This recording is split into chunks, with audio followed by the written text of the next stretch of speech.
Santa Mónica Radio y TV Más Digital presenta Curso Bíblico con Fray Roberto Armas. Únete a Fray Roberto Armas mientras nos guía en un viaje de descubrimiento y reflexión a través de las Sagradas Escrituras. Explora las enseñanzas de la Biblia, profundiza en su significado y descubre lo que nos dice Dios a través de su palabra.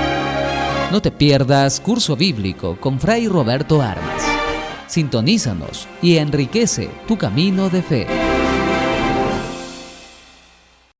Amigos de Santa Mónica Radio, estamos ya en Curso Bíblico con Fray Roberto. Pero volvemos una vez más con ustedes a continuar hablando un poquito de la Biblia, la palabra de Dios. Iniciamos con la oración, Fray. Sí, iniciamos como todos los martes en presencia de Dios. Señor, te damos gracias porque nos permites participar en este curso bíblico por medio de la radio. Nos reúnes y nos pones frente a tu palabra. Ayúdanos a acercarnos a ella con reverencia, con atención, con humildad. Envíanos tu Espíritu para que podamos acogerla con verdad, con sencillez, para que ella transforme poco a poco nuestra vida.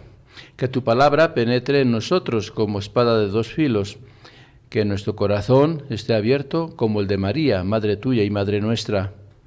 Y como en ella la palabra se hizo carne, también en nosotros esta palabra tuya se transforme en obras según tu voluntad.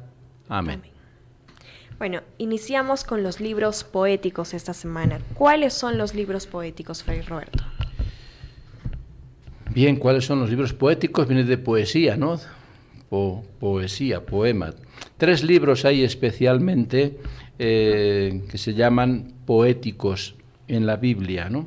Porque a lo largo de toda la obra tienen estas características propias de poesía, ¿no? Como si fueran poesía o algo parecido a la poesía. Y no solo en algunos de sus fragmentos, ¿no? Sino hay 3 libros que prácticamente todo el libro es género literario poético, ¿no? Es tipo poesía. Es el libro de los Salmos, principalmente, el más importante, 150 salmos.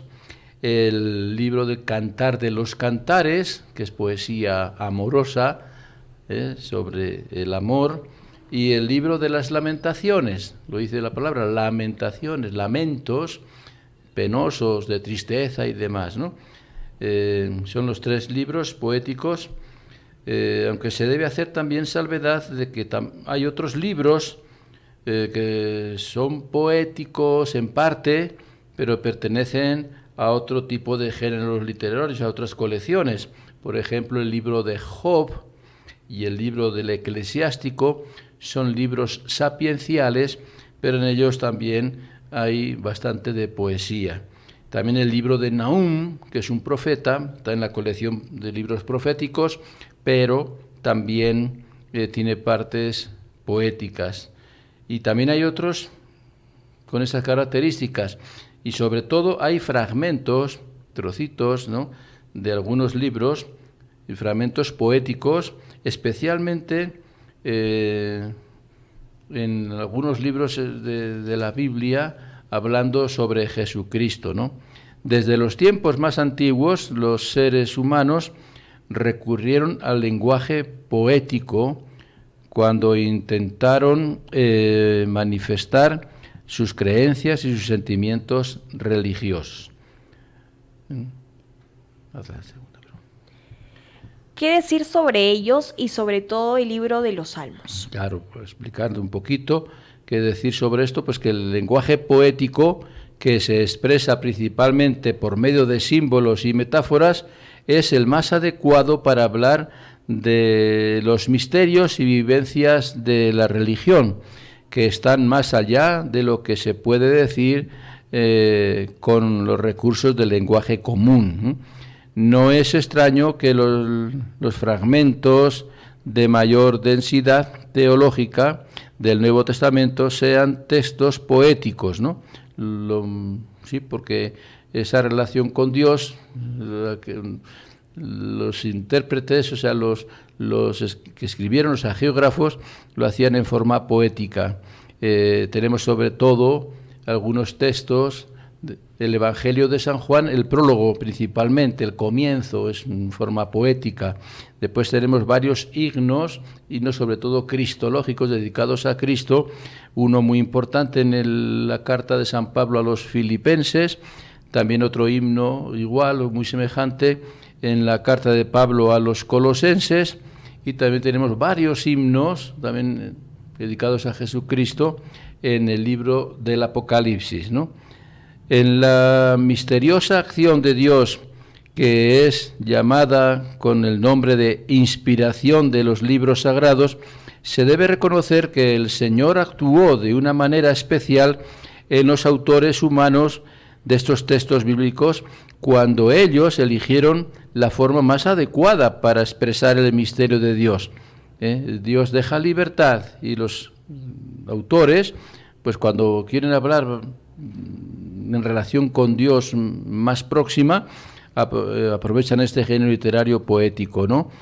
Dios estuvo presente cuando escogieron esta forma poética para transmitir las vivencias religiosas a otros hombres, que son los lectores también especialmente actuales, los lectores de aquel tiempo, pero también los lectores actuales, ¿eh?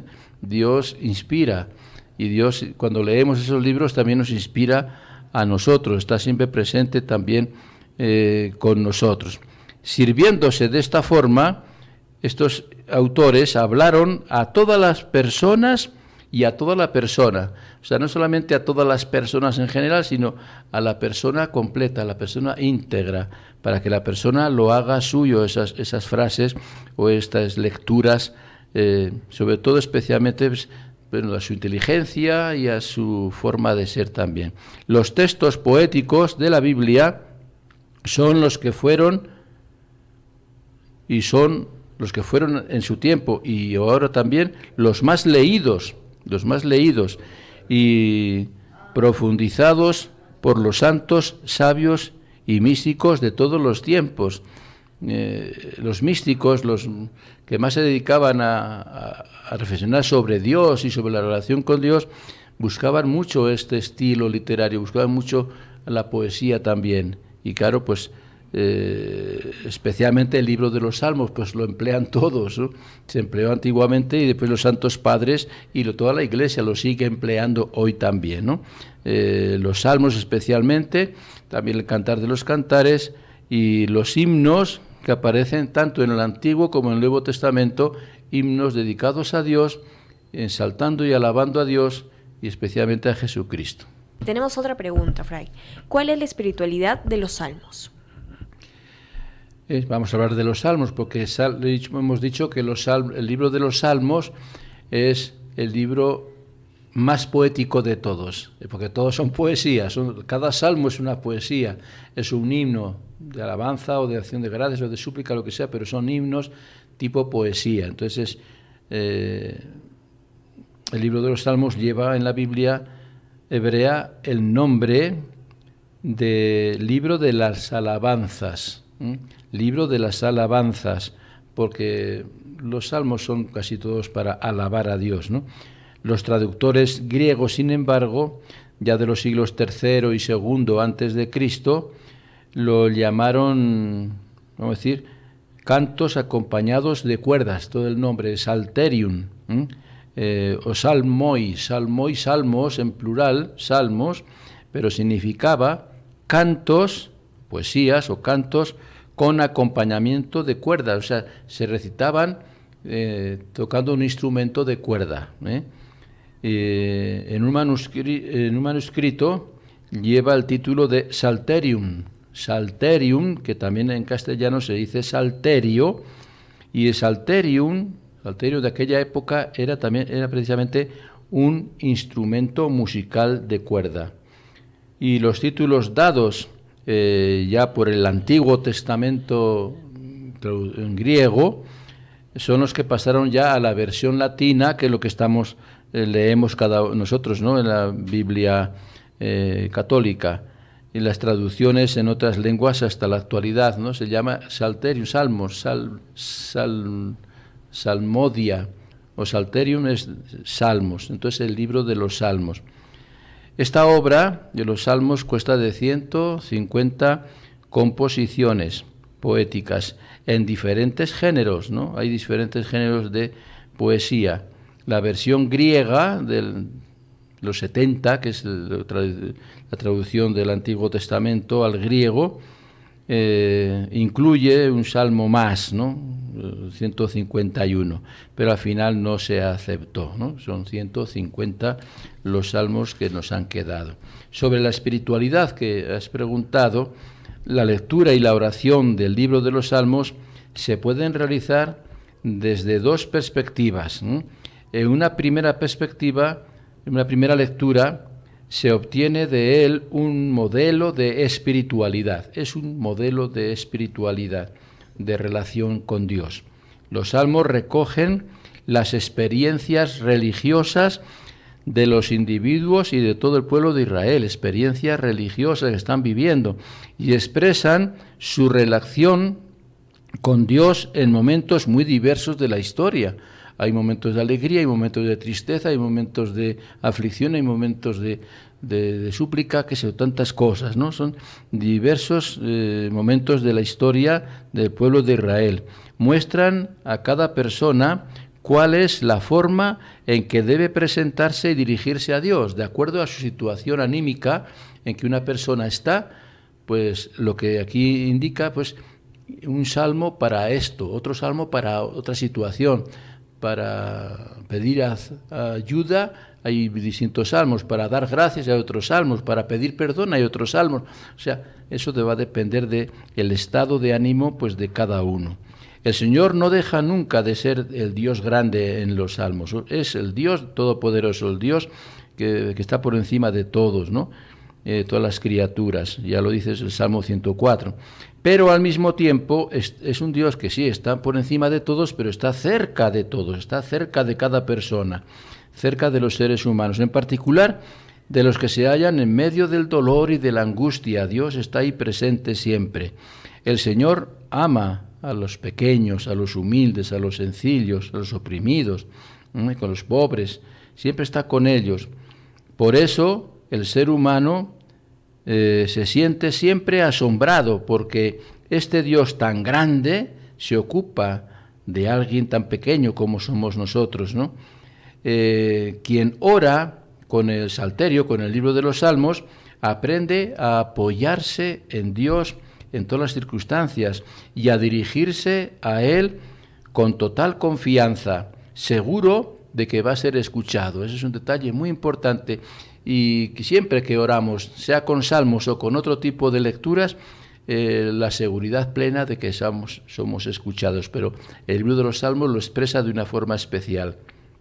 El Señor rechaza la soberbia, la autosuficiencia. Es necesario por eso que quien se presenta ante Él se muestre como que es pobre, necesitado, humilde, y sepa dar gracias cuando es socorrido. O sea, cuando ha pedido socorro, ha pedido auxilio y ha sido atendido por Dios, saber también siempre dar gracias. El que ora con los salmos se hace sensible al clamor de los pobres, siente como echa a sí mismo la opresión y la injusticia que se hace también a los débiles, se solidariza con ellos y clama a Dios para que establezca su reinado y su justicia en la tierra, en todos. En todo el Salterio, en todo el libro de los Salmos, resuena siempre esta petición: sálvame, Señor, sálvame, sálvame, lo que más se repite. El orante, el que está orando con los salmos, espera con ansia el reinado final de Dios, prefigurado siempre en la Jerusalén futura, cantada con frecuencia en estos salmos. Esa es la primera lectura que se hace sobre estos salmos. La segunda lectura, segunda forma de interpretar un poquito esta espiritualidad de los salmos, es la que se realiza desde la fe cristiana, ya desde ahora. Lo que he dicho hasta es lo que se entendía en la época en que se escribe, pero también en la época nuestra, en la época cristiana de ahora, hay otra forma de entender también, ¿no? Los primeros cristianos heredaron de los judíos de su tiempo la convicción de que los salmos habían sido compuestos por David, el rey David, y que de una u otra manera cada uno de ellos se refería al Mesías. Siempre que hablan los salmos hace referencia al Mesías, pensando que David pues siempre estaba haciendo referencia al futuro rey, descendiente suyo que iba a ser el Mesías. En consecuencia, cuando los autores del Nuevo Testamento leían los salmos, los aplicaban siempre a Jesús, al Mesías, en especial cuando aparece como el justo que sufre y ora en su pasión. Identifica a los cristianos, a los que siguen a Jesucristo, con el mismo Jesucristo, y lo que se sufre Jesucristo por nosotros es lo que sufrimos también nosotros perseguidos, sobre todo cuando en la época del cristianismo perseguido por los romanos. Continuando esta misma línea, los padres de la Iglesia, pero esto fue en tiempos de Jesús, en tiempos de los apóstoles y demás, pero continuando con esta misma línea, los que siguen a los apóstoles son los santos padres, los santos más importantes de los primeros siglos de nuestra Iglesia, de nuestra época. Entonces los santos padres enseñaron que el verdadero orante de los salmos es el mismo Jesucristo. El que hace esa oración a su Padre Dios es Jesucristo mismo, para que nosotros aprendamos a identificarnos con Jesucristo y dirigirnos al Padre igual que se dirigía a Él, ¿no? Es como un modelo. Jesucristo, que es verdadero hombre y a la vez verdadero Dios, cumple su función sacerdotal. El sacerdote es el que intermediario entre los hombres y Dios, ¿no? Entonces, Jesucristo es el sumo sacerdote que intercede por los hombres a su Padre Dios, ¿no? Entonces, la función sacerdotal ante el Padre como mediador. Jesucristo siempre ha sido el mediador. Y si se dan cuenta en nuestras liturgias, en nuestras Eucaristías, todas las oraciones que hacemos terminamos, te lo pedimos, Padre, por tu Hijo Jesucristo nuestro Señor. Todo lo pedimos por Jesucristo. El intermediario ante el Padre, Dios, siempre es Jesucristo. Eso ya, así se atribuyen los santos padres a los salmos. Por eso Jesucristo asume los gemidos y las quejas, los dolores y las angustias, las alegrías y las tristezas de todo el mundo, de todos los hombres, y presenta todo esto ante el Padre. Él hace suyos los padecimientos de todos. Lo que todos sufren, Él también lo sufre, y así se presenta ante el Padre. Y gime ante el Padre porque Él es perseguido, es maltratado, es insultado, Él mismo. Y se identifica pues que nosotros también podemos ser de igual manera pues perseguidos, maltratados y demás. En su voz se oye la voz y el gemido de todo su cuerpo. Todo su cuerpo. ¿A qué se refiere aquí todo su cuerpo? La Iglesia. El cuerpo del Cristo es la Iglesia. San Agustín, nuestro padre, dice que Jesús en los Salmos ruega por nosotros, por cada uno de nosotros, ¿no? Ruega por nosotros como sacerdote que es Él, y por eso debemos reconocer nuestra propia voz en Él. La voz de Jesús es igual que nuestra voz, igual que se dirigía Él al Padre, nos dirigimos nosotros, y es su propia voz en cada uno de nosotros. Eso es lo que dice San Agustín, ¿no? Hay entonces una sola oración. Es la oración de la cabeza. Cuando hacemos oración cabeza y cuerpo. Cabeza y cuerpo. La cabeza es Cristo, el cuerpo, los miembros somos nosotros. Eso es la Iglesia. La Iglesia es el cuerpo de Cristo. Y cuando reza un cristiano, reza todo el cuerpo de Cristo, juntamente con la cabeza, que es Cristo mismo, porque Cristo reza en nosotros. Cristo intercede por nosotros al Padre. Entonces, cabeza y cuerpo son lo mismo, y eso es la Iglesia. Los miembros de la Iglesia que oran con los salmos lo hacen como miembros del cuerpo de Cristo. Y con Cristo, que es la cabeza, hacen suyas las alegrías y las angustias, los dolores y las esperanzas de toda la humanidad. Junto con toda la Iglesia, y por medio de Cristo las presentan ante el Padre. Entonces, toda la oración de cada cristiano es la oración de toda la Iglesia. Y cuando se cantan los salmos, se rezan los salmos, es toda la Iglesia que reza. Por eso todo el salterio, la oración de los salmos, que es la oración que rezan todos los sacerdotes, todas las religiosas, todos los comprometidos, rezan estos salmos. El oficio divino se le llama.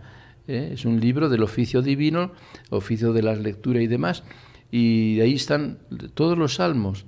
Y toda la Iglesia reza. Cuando en un convento hay monjes y rezan los salmos y los cantan, toda la Iglesia está cantando y rezando con ellos.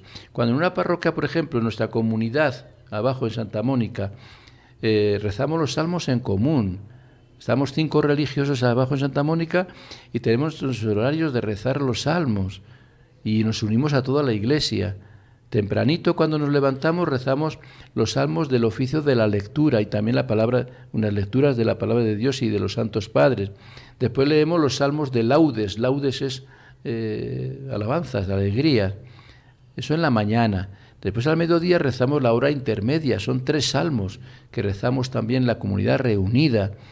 Y después en la tarde rezamos los salmos de vísperas, que son al atardecer o casi al anochecer. Y al final de todo rezamos lo que llamamos completas. Completamos el día con 1 o 2 salmos también. Todo esto que rezamos los religiosos, no solamente aquí en nuestra comunidad, Santa Mónica, sino nuestros compañeros y todas otras congregaciones también, en sus respectivos conventos, en sus respectivas comunidades, lo rezamos siempre con la Iglesia. Rezar los salmos una comunidad sabe que está unida a toda la Iglesia, y es toda la Iglesia, a todo el cuerpo de Cristo, con Cristo a la cabeza, quien dirige estos salmos de alabanza y de súplica y demás al Padre Dios. Es la oración de la Iglesia dirigida a Dios. Bueno, hoy seguimos con las preguntas y también conociendo un poco más de cuáles son los géneros literarios de los salmos. En todos los libros, pues sabemos que están escritos con distintos géneros literarios, ¿no? Géneros literarios, distintos estilos en forma de escribir. Eso se llama el género literario. Cada libro tiene su estilo, cada autor tiene su estilo de escribir, su forma de su actitud que está viviendo personalmente, anímica y demás, y entonces se expresa en un género literario concreto. Claro que el género poético es un género literario. El título hebreo designa a todos los salmos como alabanzas, género literario de alabanzas, género literario poético de alabanzas, para alabar a Dios.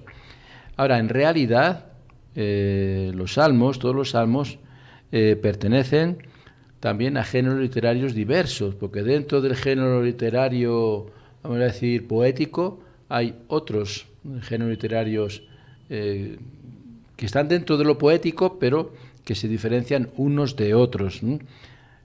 Por ejemplo, por su forma literaria se distinguen pues, lo que son simplemente himnos o alabanzas. Eso es un género literario. Otro género literario son las súplicas. Son también himnos, pero que suplican a Dios por algo. Estilo súplica, solicitud de ayuda. Otro género literario muy importante que se repite mucho en los salmos es acción de gracias por los beneficios recibidos, porque en la oración muchas veces tiene su fruto, Dios responde y entonces hay salmos simplemente para dar gracias a Dios. Y por eso es bueno que de acuerdo a las situaciones en las que nos encontramos nosotros, si hemos recibido alguna gracia de Dios, alguna ayuda de Dios. Por ejemplo, en nuestra familia ha nacido una nueva criatura, un niño que ha nacido de los padres, un niño, pues dar gracias a Dios. Que celebramos el cumpleaños, dar gracias a Dios. Que celebramos cualquier cosa bonita, de favor de Dios, que para con nosotros, pues dar gracias a Dios. Siempre son distintos estilos o géneros literarios. Los himnos de los salmos tienen en su encabezamiento siempre una invitación a la alabanza divina, y luego exponen los motivos por los que alaban a Dios. Primero la alabanza directamente a Dios y después los motivos por qué están alabando a Dios, que en algunos salmos se refieren a la misma creación o a otras intervenciones de Dios en la historia de Israel, por cosas importantes que Dios ha hecho con el pueblo de Israel, la creación, la formación de un pueblo, la elección de un rey o qué sé yo, pues dan gracias a Dios y se dirigen a Dios con himnos de alabanza. Por el tema que desarrollan, algunos de los himnos son llamados cánticos de Sión. Cánticos de Sión es Jerusalén, porque engrandecen la ciudad de Jerusalén. Quieren engrandecer y dedican cánticos a Dios para engrandecer a la gran ciudad, pintándola con rasgos escatológicos de la futura Jerusalén, más allá después de la muerte viene la gran ciudad Jerusalén, que es el cielo prácticamente, pero aparece en los salmos todo esto. A otros se les designa salmos del reinado de Dios. Salmos del reinado de Dios. ¿Por qué? Porque celebran con entusiasmo el reinado universal del Señor, que Dios es rey del universo, lo ha creado todo y Él es el rey de todo. Y así lo expresan en estos salmos. Hay un género literario que son las súplicas, hemos dicho, o lamentaciones. Son a veces colectivas, si es que ora todo el pueblo, ¿no? O son también individuales si es una persona en particular el que se dirige. Por lo tanto, hay súplicas o lamentaciones colectivas de todo el pueblo o particulares de una sola persona. El que ora se dirige al Señor con imperativos que reclaman atención o ayuda y a continuación describe la triste situación en que se encuentra. Con frecuencia, las súplicas que se acompañan con promesas de ofrecer sacrificios cuando se produzca la salvación, cuando recibamos el beneficio de Dios, estamos suplicando y recibimos el apoyo de Dios, que es la salvación de lo que estamos sufriendo, entonces viene que ofrecemos sacrificios para agradar a Dios como compensación, ¿no? Por lo general, el orante tiene la certeza de haber sido escuchado y finaliza su oración con un agradecimiento. Casi siempre hay unos salmos, súplica, situación difícil que está viviendo, viene la ayuda de Dios y entonces viene el agradecimiento con un sacrificio u ofrendas o demás, ¿no? Otro género literario dentro de los salmos es acciones de gracias, acción de gracias. También pueden ser individuales o colectivas.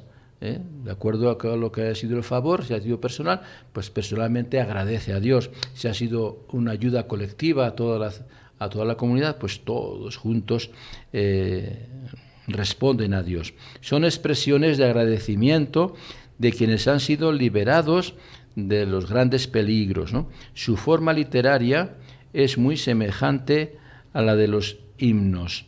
El orante comienza expresando su intención de dar gracias o se dirige a la comunidad invitándole a asociarse todos juntos en el canto de agradecimiento, ¿no? A continuación, el Salmo describe la situación angustiosa en la que se encontraba anteriormente y por eso cómo rogó en esa circunstancia negativa y cómo experimentó la salvación, la ayuda de Dios, ¿no? Hay algunos salmos que se distinguen por su forma literaria también, ¿no? No solamente por la forma literaria, sino por la temática. Los salmos reales o de realeza son los que se refieren a distintas circunstancias de la vida de un rey. Hay también cantos de peregrinación, por ejemplo, salmos de peregrinación. Por su parte, pues eran contados experiencias por los peregrinos que se dirigían a Jerusalén, y también pues lo expresan mediante salmos. En algunos salmos, los que piden a Dios que cesen las injusticias, expresan al mismo tiempo, por ejemplo, odio a los enemigos y sus deseos de venganza, ¿no? Que es un poquito como anticristiano. En algunos salmos es así, ¿no? Le pide a Dios venganza, le pide a Dios que odie y que actúe en contra de los enemigos, que los aniquile, que los elimine, etcétera, etcétera, ¿no?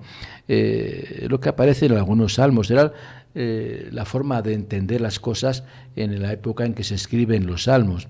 Por eso los salmos con que se pide a Dios que reprima la injusticia y la violencia también siguen siendo actuales hoy, pero ese odio que existía en un principio a los enemigos, ese deseo de venganza, son actitudes que después fueron corregidas por la predicación y el ejemplo de Jesucristo, ¿no? Jesucristo transforma todo el Antiguo Testamento, ¿no? Y las partes negativas que hay del Antiguo Testamento, Jesucristo las transforma en positivas. Por eso todo lo que aparece en el Antiguo Testamento sobre odio a los enemigos, odio y venganza contra los enemigos, Jesucristo lo transforma en súplica de perdón y en perdonar, y en que por encima de todas estas cosas está el amor y la buena convivencia entre todos. Por esta razón, los fragmentos de los salmos que traslucen un poquito estos sentimientos negativos de odio y de venganza, por lo general no están puestos en la liturgia de las horas de la Iglesia, lo que la Iglesia Católica pues reza en los salmos en común, como he dicho antes, en las comunidades, los religiosos, sacerdotes, religiosos y demás. No están los 150 salmos. Hay algunos salmos que adrede, a propósito, no se han puesto porque en ellos se expresan el deseo de violencia, el deseo de odio, el deseo de venganza, etcétera. Y claro, eso pues no lo va a rezar la Iglesia ahora, porque eso Jesucristo ya lo ha cambiado. Quedan los salmos, sí, como testimonio y demás, pero la idea central no es conveniente hacerla, vamos a decir, como una oración pública de la Iglesia, y por eso esos salmos se han no quitados. Están los salmos ahí, pero no se ponen como oración de la Iglesia. Ahora sobre los libros sapienciales, ¿cuáles son estos libros y qué decir de ellos? Libros sapienciales, ¿ven? Sapiencia, sabiduría, ¿no? Es otro género literario y es otro grupo de libros, ¿no? En la Sagrada Escritura se da el título de sapienciales a los libros de, por ejemplo, Job, es un libro, Proverbios, Eclesiastés, Eclesiástico y Sabiduría. Son libros sabios, de autores sabios, con consejos y orientaciones sabias, interesantes, muy positivas. Algunos autores incluyen también el libro de los Salmos como libro sapiencial, o el mismo libro Cantar de los Cantares, pero ya hemos visto que están en los libros poéticos. Se los llama con este nombre, sapienciales, porque fueron escritos bajo el influjo de una importante corriente de pensamiento que se difundió por el Oriente Medio antiguo desde mucho antes del nacimiento del pueblo de Israel, o sea que por Mesopotamia, por Egipto y por esos lugares ya había estas corrientes sapienciales mucho antes de que naciera el pueblo de Israel, ¿no? Esta corriente se distinguió por el interés en la búsqueda de la sabiduría y también su cultura. De ahí su nombre sapiencial. La sabiduría no consistía en la posesión de una suma de conocimientos, quizá como lo podamos entender hoy, como se puede entender en la actualidad, sino en saber resolver acertadamente los problemas que se presentaban cada día, ¿no? En mantener las tradiciones recibidas de la antigüedad y en no aventurarse por caminos novedosos por ahí y difíciles, ¿no? Entonces es adquirir conocimientos para resolver los problemas que surgían en la vida. La adquisición de esta sabiduría prometía una vida larga y feliz, libre de contratiempos. Aquel que no tenía sabiduría, decíamos, era un necio, el que no sabe. Necio es no sabe, no saber. que no sabía manejar bien sus negocios, ni solucionar de manera acertada sus problemas y demás, era un necio, entonces no tenía sabiduría. En Mesopotamia y Egipto se produjeron importantes obras literarias de carácter sapiencial que ejercieron su influencia en muchas obras de la tierra de Canaán, ¿no? Tierra de Abraham, y posteriormente en lo que es ya Israel. En estos escritos pero las preocupaciones religiosas no ocupaban lugar importante, no era estilo religioso, era sabiduría al estilo común, al estilo de conocer y solucionar los problemas que surgían al momento, ¿no? No tenía mucho que ver con lo religioso. Cuando entra este estilo en los libros sapienciales de Canaán, o sea, ya de Israel, pues ya le dan un tinte un poquito más religioso en relación con Dios, el pueblo con Dios, ¿no? Para enseñar sabiduría, las generaciones jóvenes se presentaban al discípulo una comparación expresada en forma de una máxima o de un proverbio que llamaban ellos masal, que a veces se prolongaba en una breve narración o parábola. También en Israel existió pues ese interés, ¿no? Ese interés por alcanzar la sabiduría, pero como digo, un poquito más al estilo religioso. El término hebreo equivalente a sabiduría designa distintas formas de habilidad, ¿no? La capacidad para tareas manuales y también la magia a veces, el buen sentido de la conducción política, el buen criterio para juzgar, la astucia para comportarse en situaciones comprometidas y demás. Se dice que Salomón era reconocido como sabio porque podía disertar sobre toda esta clase de plantas y animales y demás, y sobre todo estas cosas de conocimientos, ¿no?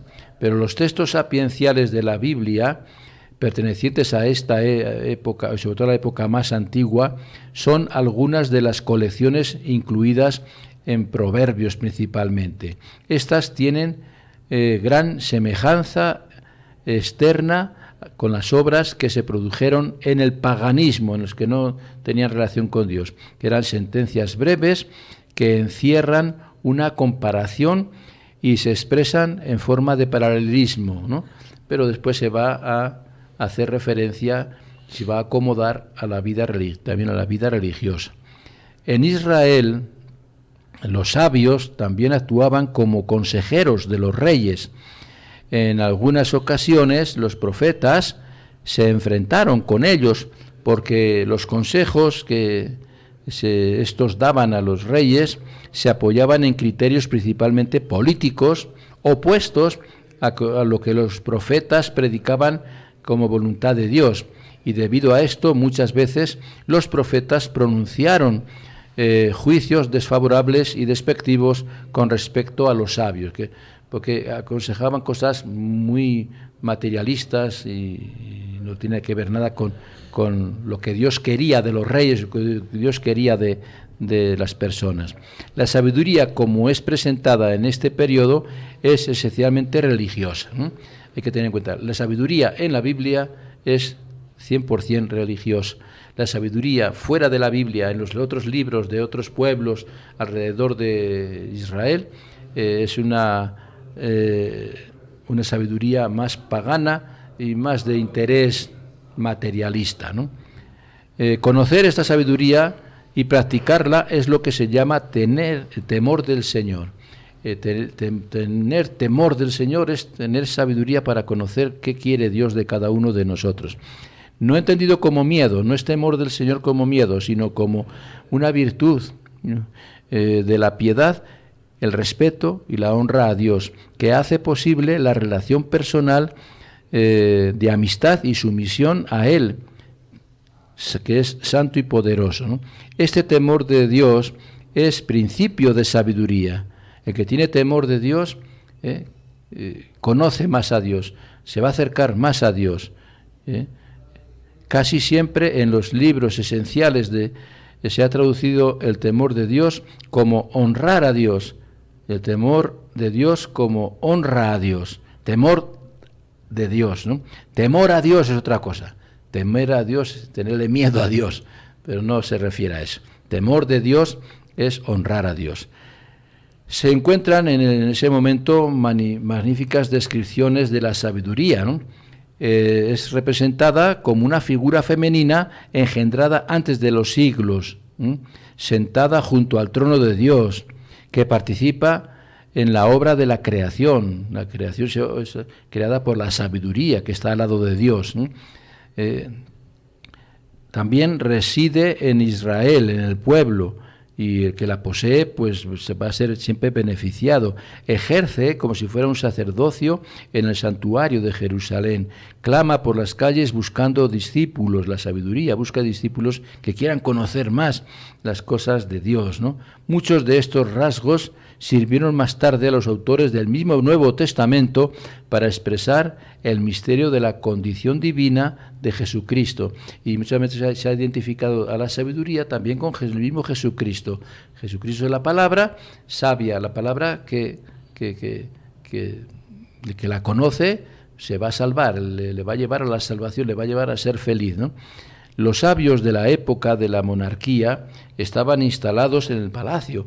Era un lugar donde se podía, igual que muchos escritores de los libros de la Biblia, estaban en los palacios. Cuando ya se instala el pueblo de Israel con rey, con palacio y demás, alrededor del rey, pues hay la posibilidad de que haya escuelas de sabios, escuelas de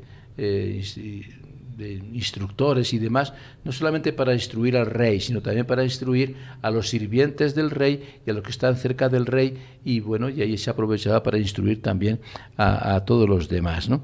Entonces siempre los palacios donde vivía el rey eran centros de sabiduría y centros de espiritualidad también en relación con Dios. En esta etapa de la historia se produjeron los grandes libros sapienciales que intentan desentrañar los profundos problemas humanos. El libro de Job se plantea, por ejemplo, la pregunta de siempre, que siempre ha atormentado a los hombres, ¿no? ¿Por qué sufren los buenos? ¿Por qué el sufrimiento? ¿Por qué la enfermedad? ¿Por qué los males, ¿no? Y a veces los que más sufren son los buenos. ¿Por qué, no? El libro del Eclesiastés, por ejemplo, reflexiona sobre la desproporción que existe entre los esfuerzos que se deben realizar para obtener sabiduría, fortuna, placer, o el mezquino y efímero resultado que se obtiene con tanto esfuerzo, pero no se consigue lo que uno pretende.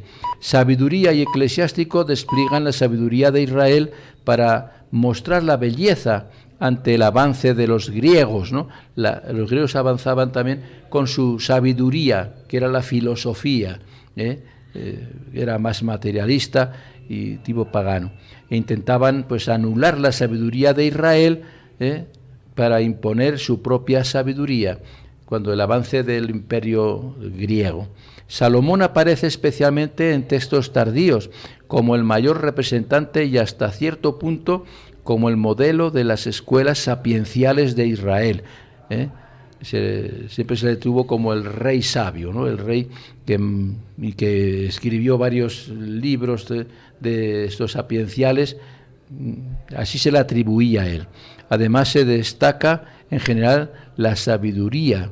Por eso el rey Salomón se le adjudicaba la autoría de estos libros, Eclesiastés principalmente, Sabiduría también, el Cantar de los Cantares se atribuye al libro de Proverbios, se atribuía a Salomón, aunque él no fuese el autor literario de real.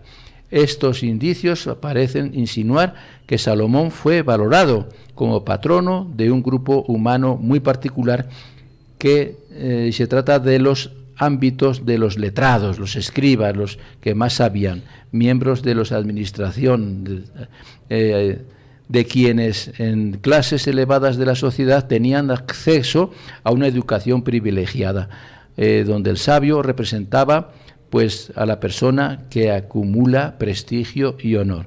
Era un poquito el ejemplo de el rey Salomón. Bueno, pues son libros de sabios y que pretenden enseñar el conocimiento de lo que Dios quiere que hagamos, no lo que en la naturaleza o a nivel mundial de esa época de los paganos se estaba refiriendo, sino a la sabiduría del conocimiento de Dios y saber acertar qué quiere Dios de cada uno de nosotros y cómo poder realizarlo de mejor forma. Esa es un poquito la finalidad de los libros sapienciales del Antiguo Testamento. Bueno, y es así como hemos llegado al final, pero antes de despedirnos, la oración final, Fray Roberto. Vamos a despedirnos, pues terminamos ya con estos libros sapienciales y le damos gracias a Dios. El sabio de los sabios sabemos que es Dios y a él tenemos que agradecerle, y por eso terminamos nuestro programa agradeciéndole. Gracias, Señor, por estas reflexiones y por tu palabra que hemos escuchado. Ayúdanos a comprender cuál es la respuesta adecuada a lo que tú hablas dentro de nosotros. Señor, da siempre tu palabra cotidiana, porque ella es como el pan que nos sacia, pero a la vez provoca más hambre de ti. Ella es como el agua que riega, refresca y fecunda y limpia. Es como la luz que ahuyenta de las tinieblas del error y del pecado e ilumina los ojos del alma para ver mejor nuestra vida. Ella es como espada de doble filo porque penetra en lo íntimo del ser, hiere y sana, angustia y libera, inquieta y nos trae también paz. No nos hagas faltar nunca, Señor, el pan cotidiano de tu palabra. Amén. Amén. Y es así como hemos llegado al final de Curso Bíblico.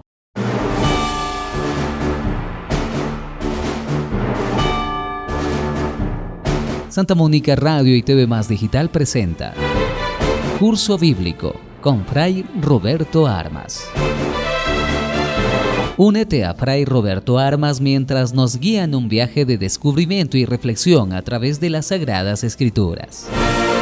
Explora las enseñanzas de la Biblia, profundiza en su significado y descubre lo que nos dice Dios a través de su palabra. No te pierdas Curso Bíblico con Fray Roberto Armas. Sintonízanos y enriquece tu camino de fe.